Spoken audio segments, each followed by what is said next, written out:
Sustainable living may sound inconvenient for all of us, but this is the best option, and sometimes that means shifting our mindset and challenging what we think is easy and convenient.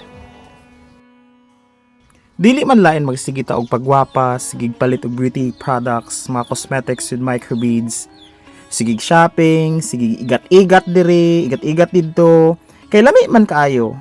Pero manumdum pud untatag unsay ato ang mahimo nga makabalik ta sa ato ang ikaayo, dili sa mga puro lang makadamage sa atong environment. Sige tagkaon og steak, dairy products, tanan na lang gusto nato. Okay na gid kaayo tanan, pero hatag pud unta ta og higayon nga maging aware, conscious and responsible sa ato ang mga desisyon sa kinabuhi, kapin pa sa mga actions nato that has a great impact on our environment.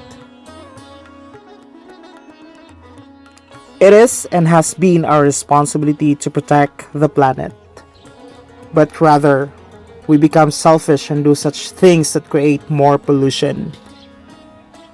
As the most evolved species of the environment, we should understand that our planet is the only planet that supports life.